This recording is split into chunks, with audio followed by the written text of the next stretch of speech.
ಅಂತ ಹೇಳಿದ್ರೆ ಇಡೀ ಇಂಡಿಯಾಗೆ ತಲುಪುವಂತ ಒಂದು ಕೆಲಸ A1 ಸ್ಟಾರ್ ಪವರ್ ಪ್ಲಸ್ ಇಂದ ಆಗ್ತಾ ಇದೆ. ಅಂದ್ರೆ ಇವಾಗ ನೀವು ಬಹಳಷ್ಟು ಜನಕ್ಕೆ ನೀವು ನೋಡಿರ್ಬೋದು, ಸ್ಕೂಲ್ ಬಿಡೋಕ್ಕೋಸ್ಕರ, ತರಕಾರಿ ತರಕ್ಕೋಸ್ಕರ ಬಹಳಷ್ಟು ಕೆಲಸಗಳಿಗೆ ಇವಿ ಸ್ಕೂಟರ್ ಬೇಕಾಗುತ್ತೆ. ಇವಿ ಸ್ಕೂಟರ್ ಲೈಕ್ ಮಾಡುವಂತವ್ರಿಗೆಲ್ಲ ಸಿಹಿ ಸುದ್ದಿ ಏನಂತ ಹೇಳಿದ್ರೆ A1 ಸ್ಟಾರ್ ಪವರ್ ಪ್ಲಸ್ ಅನ್ನೋ ಬೈಕ್ ಕೇವಲ 29,999ಗೆ ಅವರಿಗೆ ಸಿಗ್ತಾ ಇದೆ.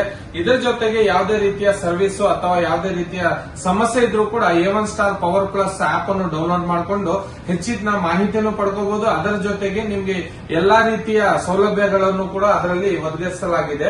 ಅದರ ಜೊತೆಗೆ ಪ್ರತಿಯೊಂದು ಬಡ ಕುಟುಂಬದ ಹೆಣ್ಣುಮಕ್ಕಳು ಕಾಲೇಜ್ಗೆ ಹೋಗೋಕ್ಕೋಸ್ಕರ, ಆಮೇಲೆ ಕೆಲಸ ಮಾಡ್ತಾರೆ ನೋಡಿ ಕೂಲಿ ಕಾರ್ಮಿಕರು, ಅಂತವ್ರಿಗೆಲ್ಲರಿಗೂ ಕೂಡ ಇದರಿಂದ ಲಾಭ ಆಗ್ಬೇಕು ಅಂತ ಒಂದು ನಿಟ್ಟಿನಲ್ಲಿ, ಜನಗಳಿಗೆ ತಲುಪುವಂತ ನಿಟ್ಟಿನಲ್ಲಿ ಪ್ರತಿಯೊಂದು ಬಡ ಕುಟುಂಬದ ಎಲ್ಲರೂ ಖರೀದಿಸಲಿ ಅಂತ ಹೇಳಿ ಇದನ್ನ A1 ಸ್ಟಾರ್ ಪವರ್ ಪ್ಲಸ್ ಅನ್ನು ಲಾಂಚ್ ಮಾಡಿದೀವಿ. A1 ಸ್ಟಾರ್ ಪವರ್ ಪ್ಲಸ್ ಇವತ್ತು ರಾಜ್ಯದ ಹೆಮ್ಮೆ ಆಗಿದೆ. ಯಾಕಂತ ಹೇಳಿದ್ರೆ ಇಷ್ಟು ಕಡಿಮೆ ಬೆಲೆಯಲ್ಲಿ ಪ್ರತಿಯೊಬ್ರು ಕೂಡ ಇದನ್ನ ಅಫೋರ್ಡ್ ಮಾಡಬೇಕು. ಯಾಕಂದ್ರೆ ಒಂದು ರತನ್ ಟಾಟಾ ಅವರ ಏಮ್ ಏನಿತ್ತು,